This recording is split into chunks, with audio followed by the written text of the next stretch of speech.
साख्तियाती तज्जिया या structural analysis का बुनियादी मकसद उस पस पर्दा सोच के निज़ाम को वाज़े करना है जो किसी मतन या टेक्स्ट या किसी कल्चरल सूरत हाल में चीज़ों को माना देती है, जो उस निज़ाम या स्ट्रक्चर में जुड़े हुए अवामिल के आपसी ताल्लुकात की अहमियत और नौयत को तय करती है,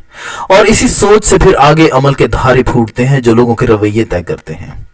पीटर बेरी के मुताबिक मतन या टेक्स्ट के साख्तियाती तज्जिये में 6 बातों को सामने रखना चाहिए।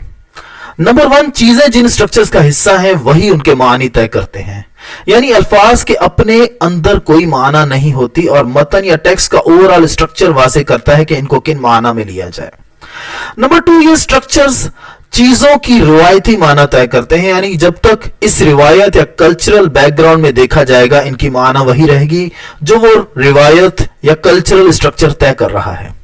अब ये कल्चरल स्ट्रक्चर माना के तय करने में रिलेशनल टेक्निक का इस्तेमाल करता है, जिसमें एक लफ्ज के मुकाबले में दूसरे अल्फाज होते हैं जिनकी माना उस लफ्ज से मुख्तलिफ होती है,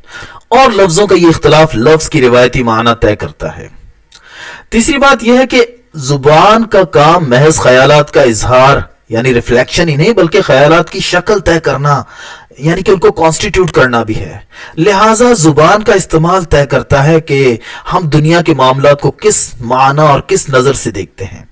हमारे तस्वुरात की नौयत क्या है, और इसी से डिस्कोर्स एनालिसिस का इल्म भी जन्म लेता है।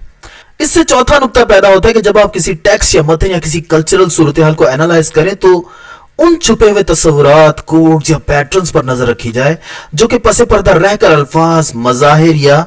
या मामलात की माना तय कर रहे हैं। इसके लिए बार बार जिस नुक्ते नजर को बावर कराने की कोशिश या एस्टेब्लिश करने की कोशिश की जा रही है उसको वाज़े किया जाए, जो कि डिस्कोर्स एनालिसिस का बुनियादी मकसद है। पांचवी बात यह है कि नुक्ते नजर या तस्वुरात को बावर करवाने या एस्टेब्लिश करने के अमल में कुछ चीजों को ज्यादा अहमियत दी जाती है और कुछ चीजों को कम अहमियत दी जाती है, यानी कि उनको कम अहम साबित किया जाता है। अमूमन ये ज्यादा अहम और कम अहम या गैर अहम तस्वुरात एक मतन या टेक्स्ट या कल्चरल सूरत हाल में बाइनरी अपोजिशन की सूरत में पाए जाते हैं।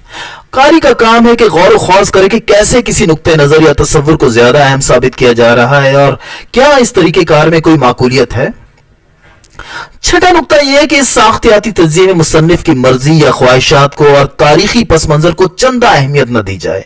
और जो कुछ मतन या टेक्स्ट या किसी कल्चरल सूरत हाल में जेरे मुतालिया है उसी पर फोकस किया जाए, और इस अमल से उनका पसे पर्दा निजाम या स्ट्रक्चर वाज़े होगा जो कि उन खास माना को पैदा कर रहा है जो कि स्ट्रक्चर्स को हासिल हैं और जिनसे फिर सारे रवैये और सारे अमाल फूटते हैं।